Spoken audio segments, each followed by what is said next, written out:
All right. Johnny Carson would have turned 100 this past fall, and for 30 years, he was the most watched man in late night. And then at number one, he walked away and went quiet for the rest of his life. My guest spent 8 years and almost 400 interviews trying to understand how a person does both those things. Mark Malkoff is back, and back is the right word because the last time he was on, it was 2012. He was on episode 2, and he was the guy making viral creative stunt videos. His new book, written with the biographer David Ritz, is Love Johnny Carson. Mark, welcome back. Eric, it's so good to see you. It's been a while, yeah. It has. I remember the last time. I just love that you're in New York City. In fact, you're the second New York City person in the past couple of days that I've recorded with, so it's been awesome. But I have to tell you this. One of the things that you've done so many different things all over the place, but most of them don't ever get brought up as much in my home as the thing that you did. It was an ongoing joke. You were doing kind of a pseudo kid show, and it's the Mark, do you like raisins? And yes. My kids and I still to this day quote that to each other just randomly, and then we'll kick it back up again as an ongoing inside joke. So look it up. I have adults that will message me that they do it with their spouses as well. Yeah, I did a kids show for a while that I'm still going back to every so often, got 2 juice minimum. And no, I appreciate that. That's so nice. So I had to bring that up. I will throw that in the show notes because I think everybody deserves to enjoy that as much as we did as kids as well as adults. And I just love it. But last time you were on, it was a long time ago, 2012, and you were the guy doing viral creative stunts, and now you spent 8 years on one man, essentially. How did you get from there to here? What have you been doing? Well, I love doing the videos, and I was making my living. Sponsors were paying me to do these curiosity social experiments. I was going on television, and then they just started to dry up. You know, once everybody had a camera phone, everybody was a content creator. So I pivoted a little bit and started getting in the podcasting before it was really big. Like the notion when I started my podcast in 2014, that a famous person would have a podcast or even be on YouTube was considered ridiculous. And it was, I would go to these famous people and I would actually have to explain to them sometimes what a podcast was. But it was one of those things where I picked Johnny Carson because I worked in late night. I love late night. Surprisingly, for a guy that maybe was the most famous American alive during those 30 years, there wasn't a lot of information about him. So I just started this as a curiosity experiment. I had no idea that all these people would want to talk to me, all these icons, and people would be like, Mark, how did you get them? So yeah, that was a journey. Let's talk a little bit about your background there. I mean, we can talk about our shared love. Like for me, I was a Letterman person first, then discovered Conan, and then also slightly Daily Show, slightly Colbert, and then I was a hardcore Colbert's first show and even his second show that just ended, unfortunately. You've got connections with some or all of that, actually, more so than me, just watching. Yeah. I worked on Colbert's first show, the Colbert Report, and I had no idea that you could have a show like this because it's such a pressure cooker and be so pleasant. He had the ability, he would tell me backstage because I'd be with him every day. He would say, Mark, I feel the pressure. I just am really good at masking it where I have very little poker face. He was able to, but we started at the Colbert Report. Comedy Central said you have 40 shows. If we like it, possibly we'll do more. And I knew Jon Stewart was producing the show, and I quit a job that I had, which was considered secure in television. Everyone's like, you're leaving for 40 episodes. I said 2 things. 1, Jon Stewart's producing. 2, I met Stephen Colbert when I was 19, when he was at the Dana Carvey show. He's a good guy, and I believe in his talent. And then it became a phenomenon. And I was there for 4 years and 8 months and watched him go from this Comedy Central kind of like cult comic to one of the most famous comedians in America. It was a pleasure to be there. Man, I honestly, we could do at some point, you and I, let's just talk about that but off camera. Yeah, off sure, mic. whatever you want. And yeah, it was a Letterman as well. Dave, it was very different by the time I was at Dave's show. I mean, he was very much to himself back then, but still to be there. I mean, it was such an honor to work for such an amazing icon of comedy. And what's funny is then Colbert takes over Dave's show on CBS from him. And in fact, it was really enjoyable for me to see the two of them together right near the very end of Colbert, and them kind of sending the show off together, throwing stuff off the roof. I don't know if you saw that. It was great. Loved it. It was a good throwback for sure. But working with both of them was definitely an amazing experience. And I also have a deep resonance with Conan and his absurdity, as well as just his kindness, as you've seen in different ways and different examples, but who also had a show handed off to him from Dave. But I think all three of them would have said Carson was the originator, even though Colbert and Conan would have both looked up to Dave. All three of them also all looked up to Carson and said Carson is the one. I would talk to Colbert about Carson, and it was one of those things where the guy was just so likable and for 30 years dominated. People would try to go up against him, but, his show's been over for 30 years, but the fact he still makes national news and all the late night hosts still talk about him, it just, the testament to this guy, 3 billion views on YouTube. There was just something about this guy. So I had no idea when I started this podcast that everybody would want to share their stories. These are people that would never talk publicly. For whatever reason, I picked the thing that people wanted to talk about, and just I collected the stories and went on the journey with everybody that listened to it. So I had no idea I'd get a book out of it. I had no idea that 400 people would talk to me. Well, and I think you're going to get a bunch more people listening back to the show. What's the proper name of the podcast, by the way? It was the Carson Podcast. And again, I thought it was going to be just a handful of episodes. The media made this guy out to be cold and aloof, and I was really afraid that this podcast was going to go negative to him. And then I started talking to the guests, and the people that knew him were friends, and it was this completely other guy. They said, Mark, he was not cold and aloof. He was shy, but he was the most loyal friend. And it was just this completely different individual than the media made him out to be. I think his friends were just so loyal that they never really talked publicly, but they knew I had no agenda. And it just, the word spread, and people were even contacting me and being like, can I talk to you? And I was like, sure, of course. Well, I think one of the things that people are wondering here is why would I talk about Johnny Carson on a productivity focused podcast? And the thing is that Johnny did so many things right, as well as struggled with things that were productivity. Yeah. And I think that makes sense. I mean, one of the things you talk about in the book is he said no to a lot of things to protect the one thing, his hosting. He turned down jobs like the lead in Steve McQueen. And that's right. In the Thomas Crown Affair, he was up for the lead that Steve McQueen played in the Thomas Crown Affair, and other roles like that. But he thought acting would dull his edge as a host, take him out of that element. And so most people would say he was nuts. But why would you walk away from movies to keep doing a talk show? But he understood some things that they didn't when it came to that.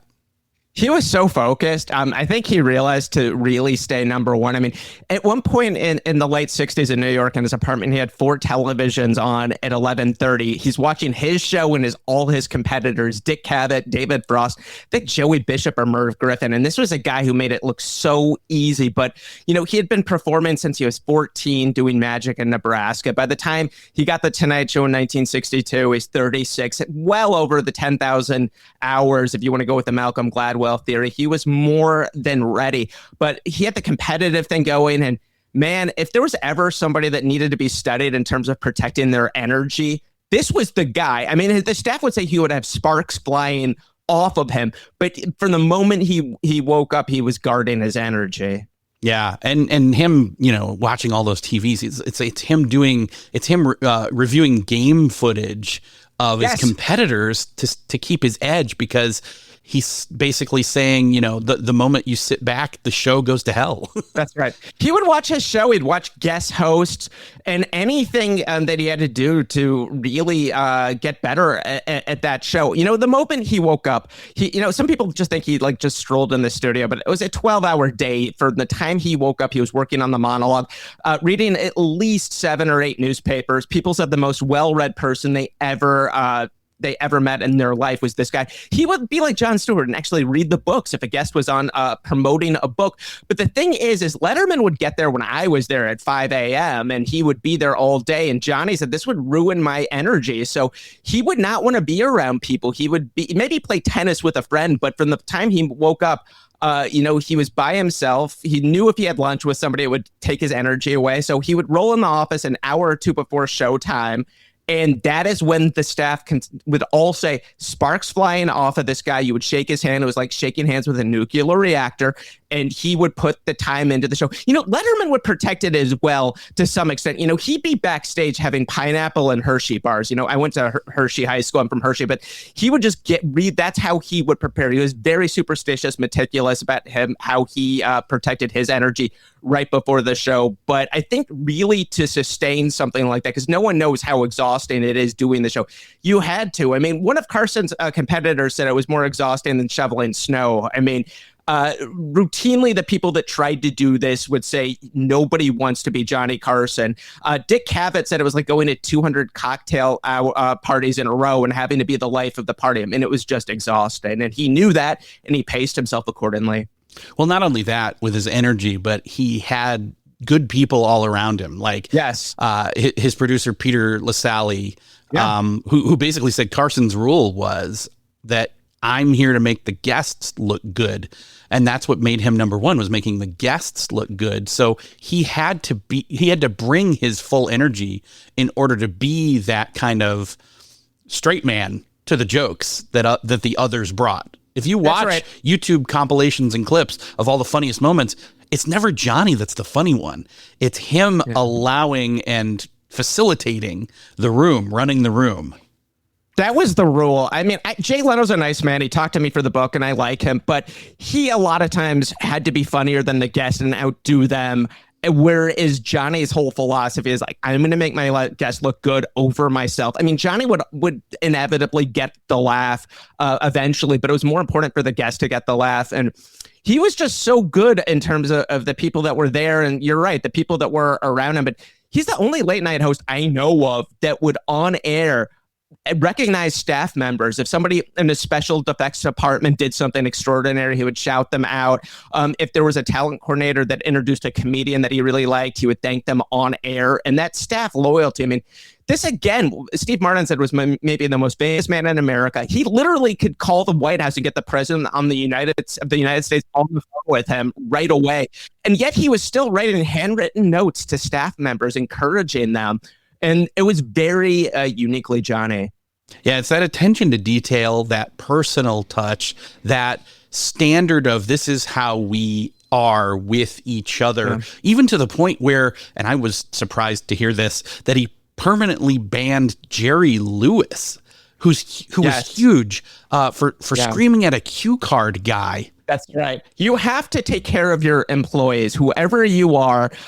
It doesn't matter how famous they are. Carson was not going to tolerate his staff being treated rudely like that. That was unacceptable to him. And even if somebody iconic like Jerry Lewis did it, you were gone. And I think that's why the staff was so loyal to Carson. I mean, a lot of people worked for him for decades, and they just really wanted to do him well because he took care of everybody so well. He was also just really good with these anniversary parties every year. They would do these prime time and shows every October for his anniversary, and he would throw these parties where anybody on staff could come up to him, get a photo with him, but he would have the staff members perform, and he would MC this party, and the people would get up and do things and be scared to death. And it just was really good at really creating a good atmosphere at the Tonight Show. Yeah, so much so that, again, even he wouldn't let other things come in that weren't genuine, that weren't authentic. Right. He'd have, if somebody lied or faked things on the show,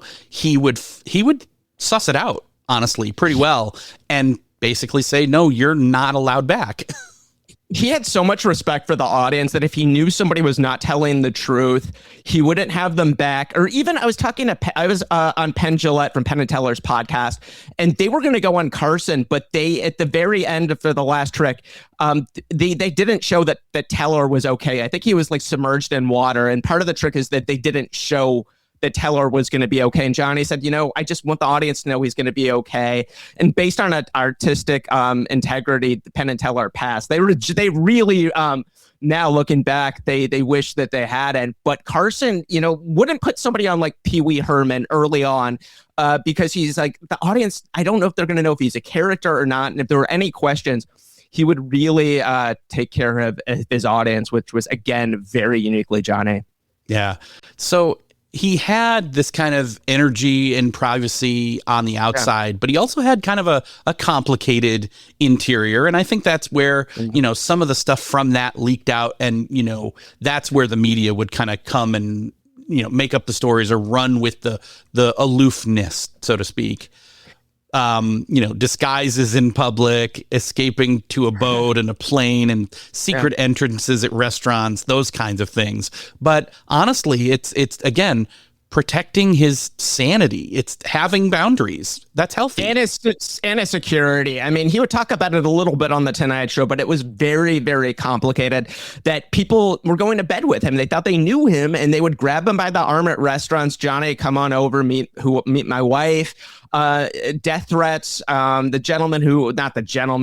person who killed John Lennon, Mark David Chapman, had a short list of people to kill if it wasn't Lennon. Johnny was on the list. I mean, FBI had to protect Carson's life. But for somebody that was that famous, he really tried to live a normal life. It's this guy from Nebraska. His sidekick, Ed McMahon, has a limousine driving him. Carson thought that was ridiculous. Carson drove himself. I mean, the one thing that really stood out with Carson is that people that knew him said that he was almost the same person on and off The Tonight Show. And he was himself when he was out there. Now, he was a very shy person, but he was in control, so that shyness went away. If his personal life was turbulent, it was just, he could escape from that and just really be on with the show. But yeah, I don't think you could really go in front of America for 30 years and fool them and not be yourself. And that is one of the reasons why it really did work. I mean, I really identify with this part of him, which goes back to his energy preservation. Yeah. I believe he was an introvert. Now, you might say, well, how does an introvert have a television show that he's on every night and hosting and all that? Introversion does not mean shyness. Introversion is you get your energy or you recharge from being alone, hence the privateness, hence the security, hence the not coming into the very last minute. So you've got your battery charged to then give it your all. You flip the switch, you perform and, give it your best and then turn it back off. That's me as well. So I totally identify. I'm an introvert. Letterman was an introvert. Steve Martin was. And Johnny Carson, I think Steve Martin to this as well, allergic to small talk. They had really trouble making small talk. Carson did not like that. And on The Tonight Show, he would book people he was curious about. And if there was something to talk about, like Steve Martin, you talk magic, you talk comedy, he comes alive. But yeah, a lot of these introverts, if you give them the right thing to talk about, they will exhibit exactly what an extrovert is. But if you don't have something like that, the small talk, it could get awkward with Johnny for sure. I think one of the other things then is he then would almost care too much, I think, about the reviews. Like he read every bad, and see, this is where I won't do what he does, but reading every bad review and even never getting over some of them. Obviously, we know that he struggled with alcohol, but again, I won't fault him for that. I will empathize with that. And, I mean, in other words, there's kind of the outward and the inward Johnny, but we also all have that. He would talk about his drinking struggles on the air. I think when he did it right, where he was really an open book. He said, I struggle with drinking. I have one drink too many and I turn into Attila the Hun. Some people get fun loving when they drink. I would want to fight the room. And I think it was good for, alcoholism, especially in the 60s, really was just started to be talked about and it was kind of hush hush. And It was a very different time, and I think it was for him to really put himself out there helped a lot of people. I mean, he had Carol Burnett on the show when her daughter was just in rehab for either drinking or drugs, and this was in the 70s. And now it's just almost all about the hard laughs. But he would have people on like that, and they would talk about serious things. And I think, especially at that time, that was a little bit revolutionary for late night for a comedy show. Yeah, it's a little bit gutsy. So, well, obviously he had so much success, and it was a long time. I mean, what was the total run years-wise? I'm forgetting. It was 29 and a half years. He was going to do 30, but the Olympics were coming up and it was the summer, and he thought it would really, the momentum would go down because it was such an amazing year of this built up energy to his final show. I mean, people were camping out overnight for these tickets, and it was electric. And he just didn't want the quality to slip. That's why when he was, getting paid so much money and was so famous, he just, he was 66. He said, you know what? I don't want to slip in terms of, there was this guy, Bob Hope, who was so famous, but he stuck around way too long and was not as good as a performer. And Johnny said, I'm going to get out now while I'm still good. And the Dana Carvey sketches on Saturday Night Live, penned by Robert Smigel, those really got him. They portrayed Carson as out of touch and kind of getting a little old. And that was one of the reasons he got out too. But just to get out at the top of your game is pretty extraordinary. And those 30 years still hold up. Well, and he had the ability at one point to be able to essentially walk out and renegotiate. Talk a little bit about that whole kind of pivot where he had been successful for so long that then he was able to renegotiate and basically do the show on his terms. He shows up in 1962. His office does not have a bathroom. He asked for a new rug, and they said absolutely not. Carson has to use the same restroom as all the other NBC employees. He has zero leverage. On the weekends, he's doing an hour and 45-minute show at this point. And on the weekends, NBC's like, you're going to affiliates, you're doing all this. So around 1964, 1965, he broke Judy Garland's attendance record in Vegas and became really, he was making so much money for the network. At one point, I think it was 17 or 20% of the profits. And he got so much more leverage that he actually, by 1980, got ownership of the show, which was unheard of. It was the fact that he owned it and the fact that he basically could tell NBC, I'm doing this, and they would have to do it. His show then was 90 minutes. He said, I'm going to do an hour now. And they were losing so much advertising. They begged him to reconsider. But at this point, Johnny was in control. And he was always still very good to NBC and appreciated them. But when you do have that leverage and you've gotten kicked down for so many years, I think it was 1967 when he finally won and got a bathroom in his office and a shower, and he was so proud of it.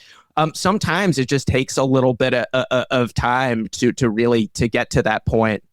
Well, and he figured out something that we all kind of wrestle with, is basically figuring out something about our own value and basically owning that and sticking by it, even if it means you may say, again, you might be saying no to some things, but you might get to say yes to the right things. Yeah, that's right. He said no to movies. He said a lot of money was pushed in front of him. But, he really did value. He had a poker game. He had friends. He went out. He didn't want to make his entire life work. Like, he had a pilot's license, so he'd be flying planes. He'd be boats. He had a really fun poker game. He'd play with Steve Martin, Chevy Chase, Carl Reiner, Barry Diller, the mogul. And he definitely thought it was very important to have a life outside of the show. He'd be in between shows in Vegas. He'd be taking Spanish classes. When he went to Russia in the late 80s, it wasn't enough just to go to Russia. He took 4 months of classes so he could talk to the Russians. And he just really had this insatiable curiosity, which I think was very, very important for people. Never lost that. And we shouldn't be surprised that somebody who was so driven and so detail oriented and so protective of his time and his energy decided then that he was going to leave at number one. And basically, I remember a guy who held the cue cards. You talk about this, watched him at the wrap party and was like a switch had flipped when the show was over, like a weight came off and he was suddenly just a civilian. Yeah, the pressure was off. It was, those 30 years. I mean, it got to be a lot. And one thing I do want to mention is he never made big changes. When Arsenio was the huge deal, it's easy to chase trends, but, he was pressured to get younger guests and do all these different things, but he never made the changes and he still stayed number one. Tony Bennett, very similarly, was having some tough time in the 70s, and Carson basically saved his career and was putting him on. And then Danny Bennett, Tony's son, got him booked on MTV and managed his career, but they never chased the trends, which was amazing. But yeah, once Carson left in 1992, I mean, it was like offer after offer, so much money on the table. But he said, you know what, I did it. I want the work to really stand alone. And that was his whole philosophy. And we never really saw him. He made a couple appearances here and there, a little bit for 2 years, and then he disappeared and broke our hearts yet again. Yeah. One of the things that I want to take note here is that, I mean, it's not just that he was on for so long, and, generations would say he was their late night person. It's that he was so excellent for so long. It's quality and consistency that he did that over time. And then that's what the legacy is, and even the influencing of the other people that came behind him. One of the reasons that he had guest hosts, like people would make fun of him a little bit that he took so much time off, but by the time he got into his 60s, he just simply did not have the energy to be doing the show as much. So he was only working at this point like 3 days a week, but it was one of those things where he just would refuse to let the quality dip. I mean, if he could have, he would have been doing the 5 nights a week, but he just wanted to really do whatever he had to do to keep the quality of the show up. And he would tell his staff, he's like, the moment my performing dips or the quality, we're out of here.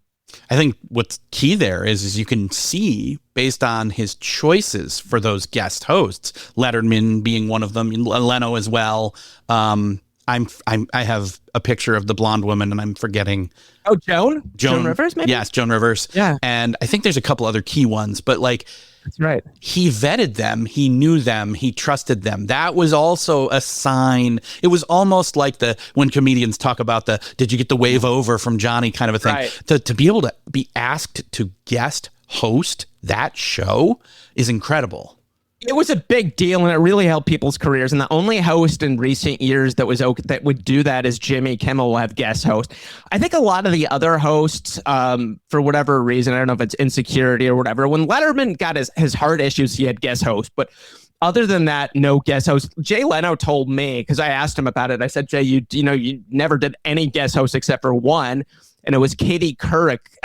Him and Katie switched places. Jay did Today's Show, Katie hosted. Right. And he told me, he said, Mark, NBC forced me to do that. I didn't even want to do that. So, yeah, I mean, it's a shame. I think that Carson was secure enough that he was willing to let somebody like Letterman and all these people take over his show. Yeah. It really did work. I think there's also maybe something to do with, I don't think any of the others, like I don't think Letterman was up there age wise. Well, you would know.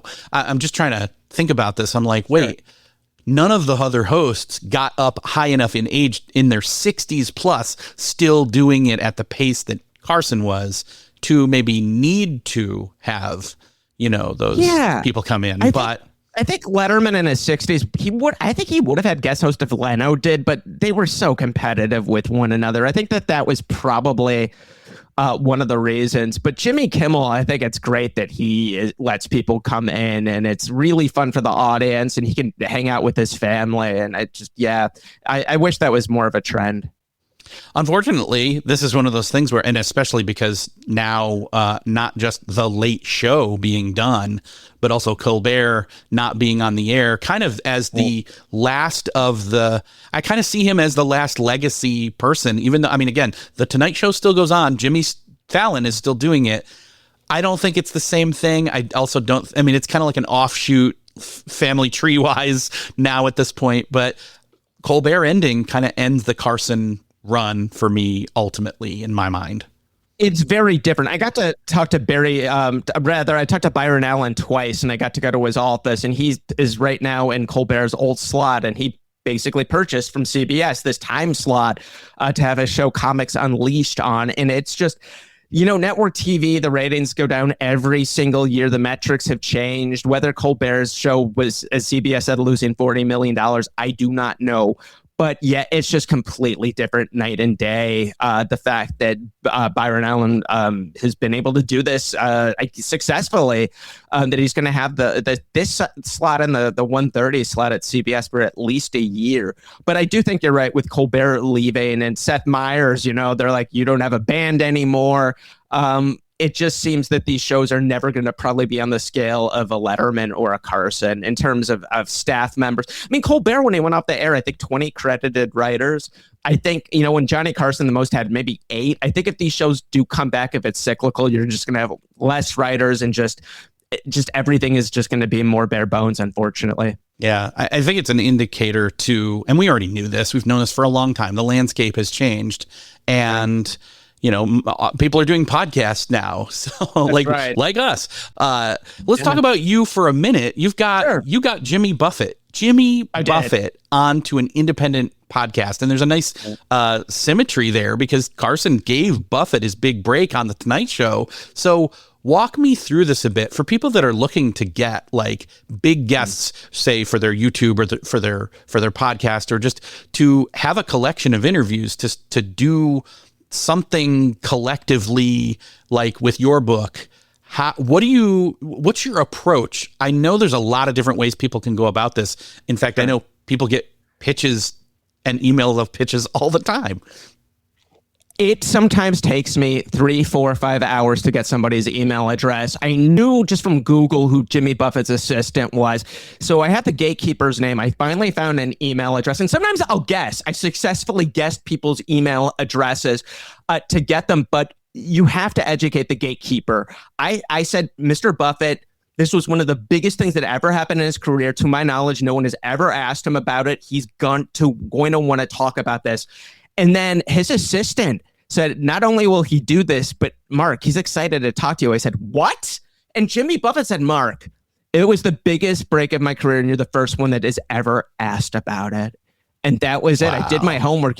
When I would reach out to these people, I would say, I don't want to talk about your Johnny Carson appearances. I said, I want to talk about your 7 Johnny Carson appearances and very specific things here and there. And you need to convince the gatekeepers that they're going to want to talk about it. I know somebody who did a documentary on a musician, and they were able to get Harrison Ford on this documentary. And Harrison Ford's people basically laughed when they asked for, the director said it was on a musician, Sergio Mendes, and they said, asked Harrison Ford, but he said, Harrison Ford is going to want to talk about this. He was a carpenter during this time, and his people are like, yeah, whatever. Just ask Harrison. Harrison Ford drove himself to the shoot and was in the documentary, and his people couldn't believe it. You just have to really emphasize to the gatekeepers why this is going to be an exception, because they say no so many times without even asking the person. So, I mean, there were guests. Some of them, my guests took literally 5 or 6 years, me checking in every year with them and doing a different approach, why I think they might want to talk to me. Here's somebody I talked to recently. I know you have a book coming out shortly.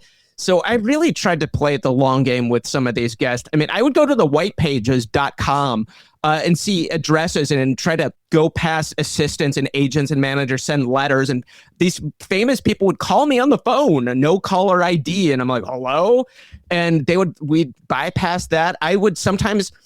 for example, Dr. Ruth, who just passed away a year or two ago, very famous individual. I went to the white pages and saw her phone number listed.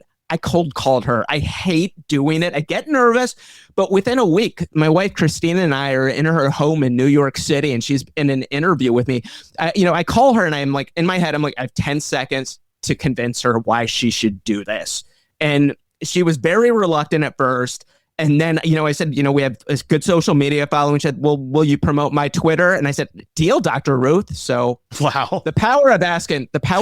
I mean, that's how I got the book, a book deal with a major publisher. I mean, that is what you have to do, is just keep knocking on those doors. Yeah. And I want to talk about that for a second, but if I'm hearing you right, it really comes down to one, that long game. So patience.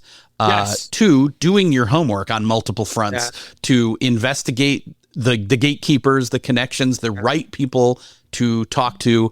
It also sounds like you do your homework on the topic or the situation or your angle. Brings something that's convincing, not manipulative, but convincing. And part of that is honestly you having an authentic interest / curiosity that comes across in that pitch, so to speak. I think so. I think when you're very specific with something that they don't get to talk about, they're more apt to talk to me. I'll never forget going to the Sony studios, and I was with Vanna White, and afterwards her people, the publicists, were like, Mark, we've never seen anything like that. She does interviews like this, but like they always ask the same cookie cutter questions. And I was like, to me, I'm like, why would I want to do that? So she was flabbergasted. I mean, that was one of my techniques when I would interview people and reach out, that they could not believe the detail and the research I did. And it would instantly get them comfortable with me. I mean, I could just tell the shift when, it wasn't like, where did you go to college? It's like when you graduated Penn State this year and you majored in this. And they just I open up in a ways I don't think that they normally would. So a lot of it was that, and then they would tell their friends, you need to talk to this kid. I mean, that's how I got Mel Brooks. Carl Reiner said, you have to talk to this kid. And it was one of those things where the whole thing just spiraled. And they said it was a good time. So I was really, really fortunate. That sentence still kind of gives me a little bit of internal mental shell shock. Carl Reiner told Mel Brooks, you have to talk to this kid, meaning you, referring about you. And I'm like, what is going on here? I had so much anxiety. It was the night before I was leaving LA. I was with my wife, Christine, in Studio City, California. I got an email from Mel's assistant who I was trying for 2.5 months to get to do the podcast. And she said that he'll do it tomorrow. He doesn't like to make decisions until the last minute. And I knew he said no to 99.9% of things. And the first thing he says to me is like, I say no to almost all these. I'm like, I know. And I asked him why he did it. And he said, Carl said it was a good time. And we had a great time. I talked to him again, like about 2.5 years ago. And, he's still the funniest guy in the room. And it was just such an honor to talk to him. But, I do want to mention, I originally, before I launched the podcast, I sat down, I was going to do a generic podcast, and I sat down with Peter Jones, who did a documentary on Johnny Carson for PBS American Masters. And I told Peter I had this idea for a Johnny Carson podcast. And he said afterwards, Mark, you have to do this. Tell everyone I endorse you. And he knew just how much his documentary meant to me. So Peter and I talked the next day. And he's like, do the podcast. And I'm like, who do you think I should have on? And he's like, well, do you want Carl Reiner's home phone number? Yes. Do you want Bob Newhart's phone number? Yeah. Do you want... And it was email after email, cell phone after cell phone. And I was just like, the universe opened. Normally, Eric, when I do these projects, it's like, I know I'm going to get no's for a long time, and it's going to be breaking barriers, and it's going to be difficult. This was everything just falling into my hands. And I could recognize in the moment, this does not happen almost ever, and I'm going to really take this in and enjoy it. And that is how the podcast began, and it continued like that for 8 years. Yeah, it truly is a testament to networking. In fact, I don't know that I've ever said this. You were the person who said, hey, I have this friend, Phil, and I think he might be a good fit for your podcast. And I got to talk to Phil Rosenthal, which I loved his show. I mean, for people that don't know, you definitely know Phil from Somebody Feed Phil on Netflix. Yeah. Amazing show, but also creator of Everybody Loves Raymond. So, and that's one of my favorite episodes that I ever did. And he was a delight to talk to, but like, I wouldn't have ever, one, thought to have him on, but two, been able to reach him. But you just said, here you go. And I'm like, so it's a testament to networking, Mark, that kind of thing, that you had the right person who could open those doors. You never know. I like putting good people together, and I like you did such a good job, and Phil is just such a good guy. And even, even with a Netflix show that lasted 7 or 8 years, after a year or two, Netflix said, we're good. And Phil was so persistent, even at his level of fame. being like, what do we need to do to keep going? And I think Netflix at that point is like, we're not going to give you $1. And Phil had to raise the money through tourism boards, and his tenacity. I think Netflix then did give him some money, but he was so tenacious to keep that show going. And now, I mean, he sells out theaters around the world. I mean, it's unbelievable what that guy was able to accomplish, but a really, really good guy. And I know he liked talking to you, so I'm glad that worked out. Yeah, that's awesome. So the book deal, you mentioned the book deal, and kind of, it wasn't a normal path. Let's talk about that a little bit, because, I mean, again, that's another industry that's kind of like has been and still continues to be undergoing massive change. Eric, I was scared out of my mind to write a book. I'd never done it. I'm the poster boy for ADHD. I mean, just the whole notion of having to tackle something. What I did is I reached out to 6 very successful best-selling authors, 4 of which I did not know. And I said, listen, I have all these interviews. I think there's a book here and I think it's valuable, but I need somebody to talk me through the process and somebody to work with me. And I don't even know if some of the emails, I guessed on some of the emails, but it was 6 people I reached out to. And there was a gentleman named David Ritz who had done 65 books, one-on-one with everyone from Don Rickles to Paul Schaefer, Aretha Franklin, Ray Charles, one-on-one, Marvin Gaye, all these people that he worked with. And he got on the phone with me, and I didn't know him. He didn't know me. He said, Mark, I'm really intrigued. No one has ever reached out to me like this before. He's like, what do you think the book is? I'm like, David, I have no idea. I don't know. All I know is I have the interviews and it's a book. And then I had no idea he had a powerful lit agent who was also going to represent me on this. And then he wanted to talk to me on the phone. He's like, how do you see the book? I'm like, I have no idea. I don't know. I have vague ideas and I just have no poker face. And I think that really endeared them. They got a huge kick out of me that I was just so completely transparent with this. And David said, I've never done this before, but let's do this. Let's try this. And they're the ones that got us the book deal with Penguin Random House with Dudden Books. It never would have happened.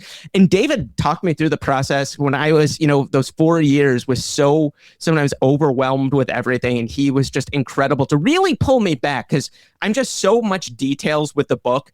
And he was able to really be like, I think we can cut this here. We can do this here. And he was so valuable with everything to get me through this. And I was so lucky to have somebody that was such a sage in my corner to work with this on my first book. And it, again, never would have happened without the power of asking and going to people I did not know and just putting the thing out there. Yeah, there's something to be said for in a world where we think we can go and just, I'll just go YouTube video it to learn the thing. To pick somebody who is an expert in it to guide you. And clearly he'd done it before. He did it with like Ray Charles and Marvin Gaye. Yeah. Come on. All these people. His credits were unbelievable to get somebody like that. And, the book came out in October. We were on the USA Today bestseller list. I got into travel across the country and talked to people with it. And the book has done really well. And I'm fortunate. As you know, Eric, I'm a kind of a publicity machine when I have to be. So, I probably pitched the book to 1,000 journalists, podcasters, radio places, and probably 10% maybe said yes. But it really has been nice to get the book out there, and it's just been an amazing ride. Incredible. Well, let's end on Johnny a little bit here. So sure. The whole premise, this show circles that idea that work is supposed to serve your life. Productivity is to have a better life, not the other way around. And so you spent 8 years closer to Johnny Carson, in a sense, than a lot of people alive, or around a lot of the people that knew him when he was alive. Yeah. So where does he land for you? Is he a model for how to do it? Is he a cautionary tale? Is he both?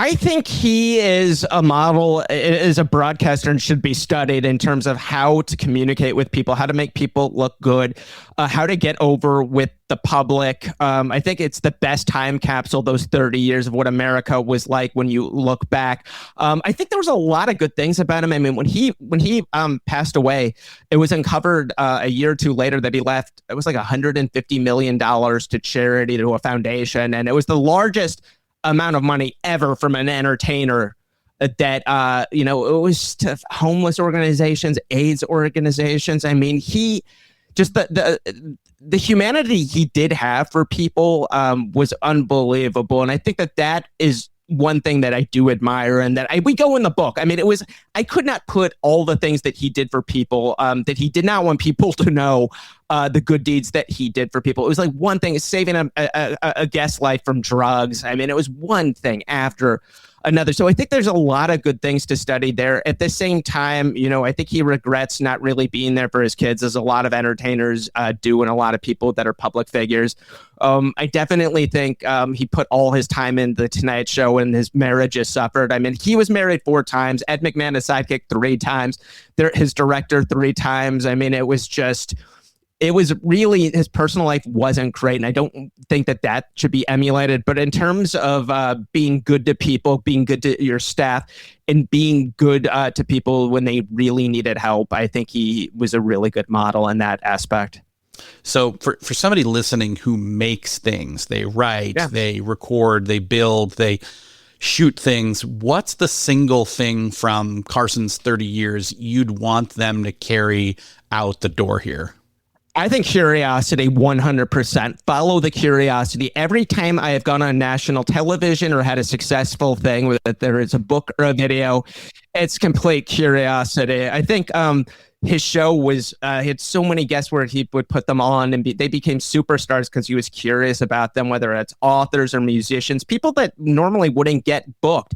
And I think I think that America really kind of grabbed onto his curiosity, and that I think is something that we can all do. I mean, he in retirement was taking magic classes. He was learned Swahili so he could go to Africa and communicate with people over there. They were blown away. And I think that for me, at least, and I think for Carson, I think curiosity is key. Well, for people who are curious about you and your Carson podcast and Love Johnny Carson, the book, let's point them to where they can find all of those things. So my website is markmalkoff.com. Love Johnny Carson, the book, can be purchased anywhere from Amazon, barnesandnoble.com, anywhere like that. carsonpodcast.com, almost 400 episodes of the podcast. We're going to be doing some more podcasts. So yeah, I'm still recovering, Eric, from interviewing 400 people. And if I try to write another book with 400 people interviewing, please stop me or try to talk some sense into me. But it was the honor of a lifetime being able to do the podcast and book. But yeah, I'm still feel like I'm recovering a little bit.